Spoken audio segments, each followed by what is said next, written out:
What you're about to see is taken from Rebel Base, IGN's weekly Star Wars show. This week, there was also a bunch of stuff flying around. So we talked about it a little bit about the toy fair that was going on in Nuremberg last week. And actually, we talked about something on the IGN UK podcast this week, which is that Slave One was kind of revealed at like a little shareholders thing. But I was thinking, I know Nuremberg for two things. One, Nazi trials and toy fair. And the ring, Nuremberg so ring. Quite a diverse city. Yeah. Well, they've got that, what's it called? Car racing ring thing. That's pretty famous. Is that in Nuremberg? Yeah, Nuremberg ring, yeah. Is it called Nuremberg ring? Yeah. Okay. Yeah. You can have that bit of information. Nice. But yeah, so there's a bunch of stuff, but including, right, there's Rogue One Black Series. So Black Series is like been around for quite a few years, like these cool series of different toys. By Hasbro. But the Rogue One ones, Codenames were revealed, right? Okay, I'll read out the code names and you tell me what you think they could or couldn't be. Okay. So the first one is Blue Seal Communicator. Right. Seals are nice. Blue seals, even nicer. What's nicer than a blue seal? Felicity Jones. So I'm not going to say no marks because you have shown you're working out. Yeah. I think it might be a different type of seal. What do you mean? I don't think it's an animal. Oh, you don't think that's a... What I don't know. What do you think? Well, the next one down implies that it might be something a bit more functional. Seal droid. Yeah. Well, see, this, I think, is... so we haven't seen...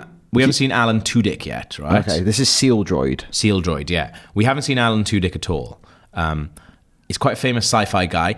Like, little known maybe about him. Like, he's obviously in Firefly, and people really like him in that. He's also the robot in iRobot. And he does a lot of, like, voices, and he does really, really good, like, mocap stuff. So I really think they've brought him in to play, like, a really good droid that they maybe like steal. Well, we have heard rumors that there's going to be another very charismatic droid in Rogue One. And I think it'd be him, like, because his face is like it's really, really good. His voices are amazing. So these are code names because if we do think they're kind of some kind of crack military unit, I can't see them calling them anything like SEAL. There's too like Navy SEAL. There's too big a real world equivalent for them to use that. I guess so, but maybe that's just denoting like a cool unit, like a special forces team. I do like that there's an eel commander though. Like imagine being the eels. I'd like to be in a platoon with the eels. No, not them. They are awesome, but I'd like to be in like... They're Welsh.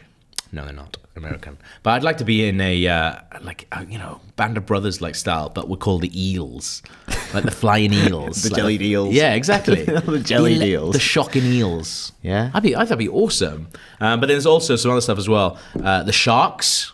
Okay. Sharks eat people. Sharks are almost always bad in films, so I'm taking it that the sharks that they talk about are bad guys, and also one of them is called a shark trooper. And when has a trooper ever been good, except for Finn?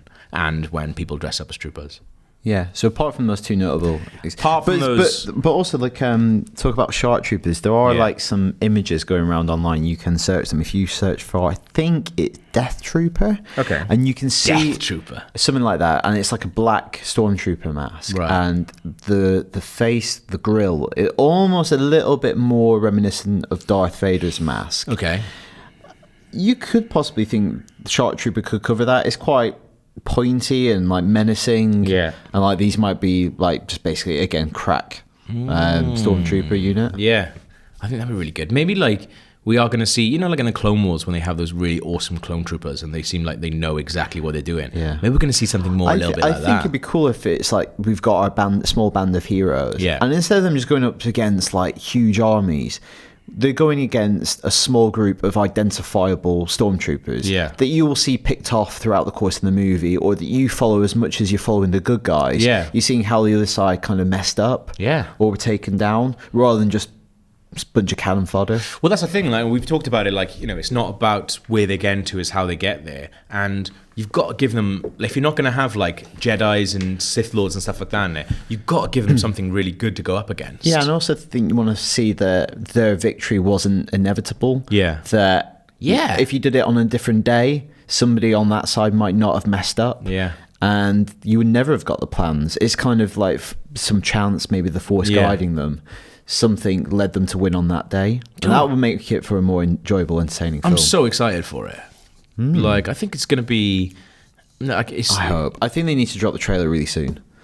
Do you? Yeah. Absolutely. They need to start communicating. I know we've got some feedback on that, but they need to, like... I went on a trip yesterday where there was lots of other film journalists. So we were talking about, like... messaging that, and obviously if you're listening to this podcast, if you're watching this show, you know absolutely what that is. But there is that wider concern that loads of people went and see Star Wars for the first time, never seen Star Wars before, loved it, and the next Star Wars film isn't going to continue the story they just knew. I know that's a big thing, but I think get a trailer out now. You need to start establishing that message. Yeah, definitely. And I think there's no better way of doing that than putting the trailer out now and then following up with trailers. And like, what is that trailer? How's that trailer start?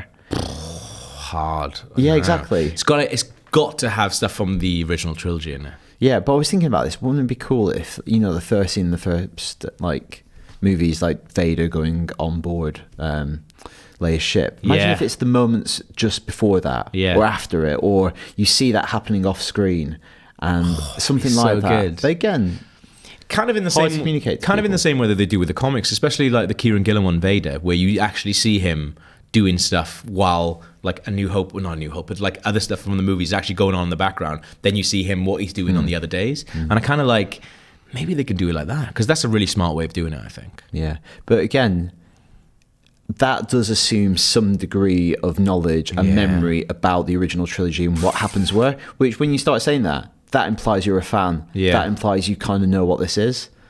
It's hard. Yeah, because I think loads of people going, the good guys won. But they won't know that they stole plans. They won't know that's a thing. And then suddenly there's another movie where the Death Star's back again. Yeah. Anyway. That's scary. It's a big one, though. Like, I can't, as you say, they do need to drop a trailer, and I'm really excited for doing it.